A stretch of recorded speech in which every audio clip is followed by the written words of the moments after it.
السلام علیکم ورحمۃ اللہ وبرکاتہ۔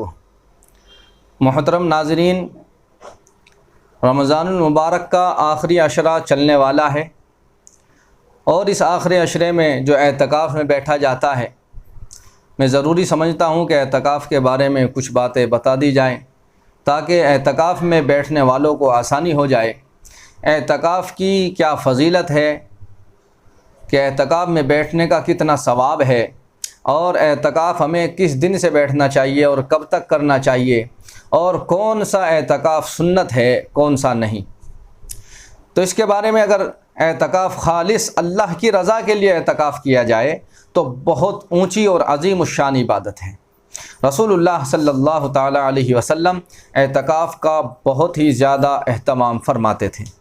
امام ظاہری رحمۃ اللہ علیہ فرماتے ہیں کہ سرکار دو عالم صلی اللہ تعالی علیہ وسلم بہت سے کام کبھی کرتے اور کبھی چھوڑ دیتے، لیکن جب سے آپ صلی اللہ تعالی علیہ وسلم مدینہ منورہ تشریف لائے، آپ نے اپنی آخر زندگی تک کبھی بھی رمضان المبارک کے آخر کے 10 دنوں کا اعتکاف نہیں چھوڑا۔ یعنی آپ جو ہے 10 سال مدینے میں رہے اور آپ برابر رمضان المبارک کے آخر کے عشرے کا یعنی آخر کے 10 دنوں کا اعتکاف برابر کرتے تھے۔ تو آپ صلی اللہ تعالی علیہ وسلم نے اعتکاف کی فضیلت ارشاد فرماتے ہوئے فرمایا، اعتکاف کرنے والا گناہوں سے بچا رہتا ہے اور اس کے لیے بغیر کیے بھی اتنی ہی نیکیاں لکھی جاتی ہے جتنی کرنے والوں کے لیے لکھی جاتی ہے۔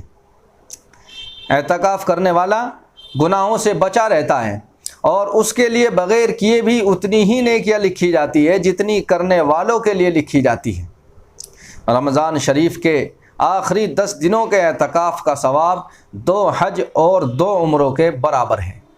یہ اس کی فضیلت بتائی ہے۔ یعنی یہ نہیں کہ آپ اعتکاف میں بیٹھے ہیں، آپ کو دن رات عبادت ہی کرنی پڑے گی، آپ سوچو یار دن رات تو میں عبادت نہیں کر سکتا، میں تو تھک جاؤں گا اس لیے میں اعتکاف میں نہیں بیٹھتا۔ یہ بات نہیں ہے۔ آپ سے جتنی عبادت ہو سکے آپ کریں، جب آپ تھک جائیں آرام کریں۔ آپ اگر اعتکاف میں خالی لیٹ رہے ہیں، سو رہے ہیں، جب بھی آپ کو ثواب مل رہا ہے، بہرحال ایسا تو کوئی بھی نہیں ہوتا کہ وہ صرف لیٹ ہی رہا ہو، عبادت نہ کر رہا ہو، کم سے کم سبحان اللہ الحمدللہ قرآن شریف پڑھا ہوا ہو تو زیادہ سے زیادہ قرآن کی تلاوت کریں، یہ سب سے بہتر ہے۔ تو اعتکاف کا ثواب بہت بڑا ہے۔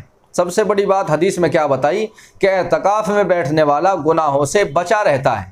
کون سے گناہ؟ مثال کے طور پر آدمی باہر گلی سے گزر رہا ہے، نامحرم پر نظر پڑ رہی ہے، یا کسی کی چغلی کر رہا ہے، غیبت کر رہا ہے، کسی کی برائی کر رہا ہے، تو یہ بہت سارے گناہ ہیں جن سے اعتکاف میں بیٹھنے کے بعد وہ بچ جاتا ہے، کیونکہ اب وہ کسی سے فالتو بات ہی نہیں کرتا، اب وہ کسی کی غیبت نہیں کر رہا ہے، اب وہ کسی غیر محرم کو نہیں دیکھ رہا ہے، اب وہ صرف اللہ کو یاد کر رہا ہے، اللہ کی عبادت میں دن رات مشغول ہے، اس لیے اسے بہت بڑا ثواب ملتا ہے۔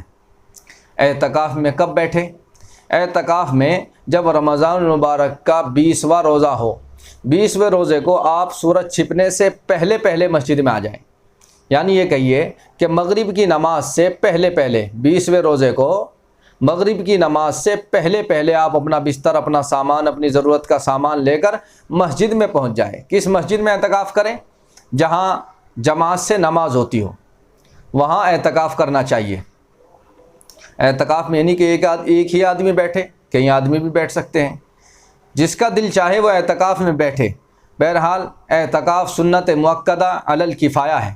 اس کا مطلب کیا ہے کہ بستی میں سے چند لوگ اگر اس عبادت کو انجام دے لیں گے، یعنی چند لوگ اعتکاف میں بیٹھ جائیں گے، تو پوری بستی کے اوپر جو اس کا فریضہ ذمہ تھا وہ ادا ہو جائے گا۔ یعنی چند لوگوں کے اعتکاف کرنے سے سب کے ذمے سے اس کا فریضہ اتر جائے گا۔ اگر پوری بستی میں سے ایک بھی آدمی اعتکاف میں نہ بیٹھے تو پوری بستی گنہگار ہوگی۔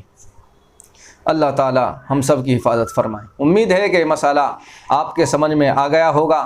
اگر کوئی اور ضروری بات معلوم کرنی ہے تو آپ کمنٹ میں پوچھ سکتے ہیں۔ اللہ تعالی مجھے بھی اور آپ کو بھی عمل کی توفیق عطا فرمائے۔ السلام علیکم ورحمۃ اللہ وبرکاتہ۔